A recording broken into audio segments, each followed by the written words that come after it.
Students, तो उम्मीद करती हूँ कि आप सब खैरियत से होंगे। तो आज की वीडियो में आपके साथ मैथ 404 लीनियर अलजेब्रा ये कोर्स है। इसकी जो है CS में ये कोर्स होता है, software engineering, IT, data science, सब बच्चों के लिए।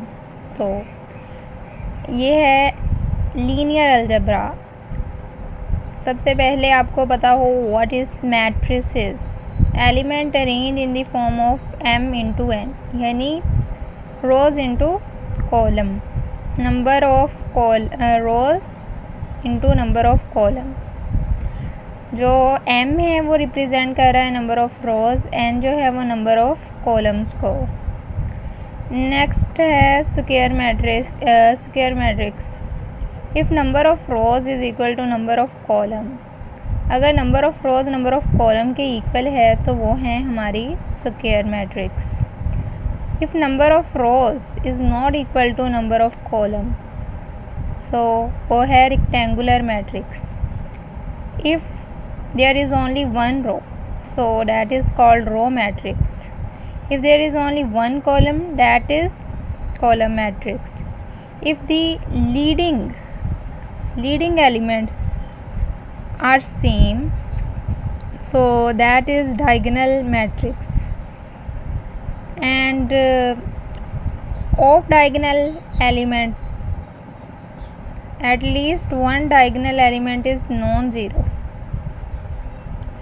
At least one diagonal element या leading element अगर non-zero है तो उन्हें हम कहते हैं नॉन डायगोनल एलिमेंट्स।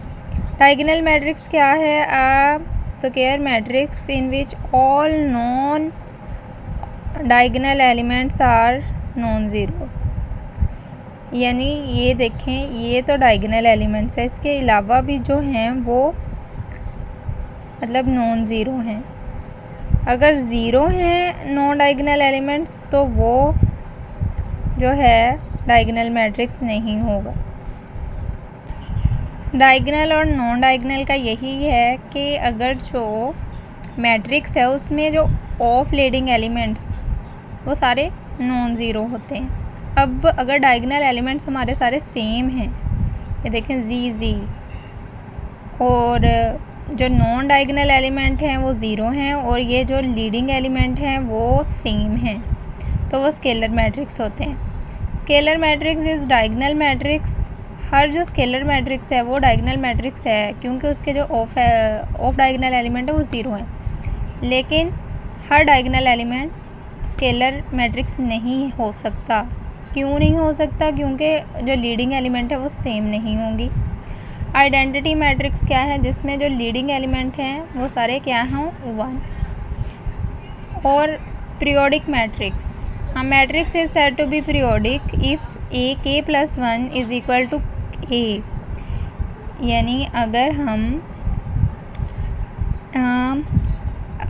a को a से मल्टीप्लाई कराएं या इतनी दफ़ा मल्टीप्लाई करें कि जो हमारा ओरिजिनल मैट्रिक्स है वही आ जाए, तो कितनी मर्तबा करने से, मल्टीप्लाई करने से वो हमारा ओरिजिनल मैट्रिक्स आया है, वो है पीरियोडिक मैट्रिक्स। एक क्वेश्चन भी है, what is the period of this matrix. इस मैट्रिक्स का पीरियड क्या होगा? ये देखें, ए को ए से मल्टीप्लाई कराया, हमारा आंसर ये आया। फिर ए को ए से मल्टीप्लाई कराया, हमारा आंसर ये आया, यानी 2 + 1 ए। और तो के की वैल्यू क्या निकलेगी? 2। k + 1 है ना, तो k की वैल्यू 2, तो 2 जो है यानी 2 इसका पीरियड है। नेक्स्ट हम देखते हैं idempotent matrix. If we multiply A only for 2 time, अगर सिर्फ 2 टाइम मल्टीप्लाई करने से ओरिजिनल मैट्रिक्स आ जाता है तो उसे हम कहते हैं आइडेम्पोटेंट मैट्रिक्स।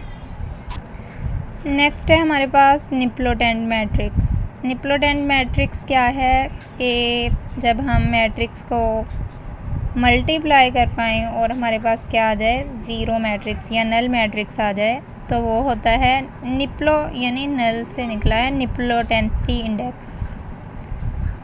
अब 3 + 1, तो k वाली वैल्यू हम देखनी है। k हमारे पास 3 है, 3 इज़ दी निप्लोटेंसी इंडेक्स।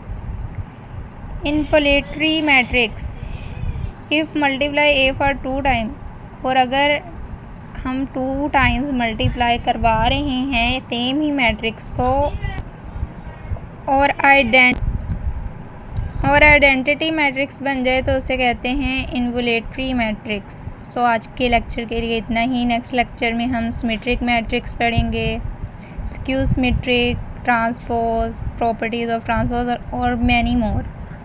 यानी ये पूरा कोर्स आपको कंप्लीट करवाऊंगी। तो वीडियो अच्छी लगे तो लाइक करें, शेयर करें, कमेंट करें, subscribe to my channel. Thank you so much for watching my video. Press the bell icon for such informative videos.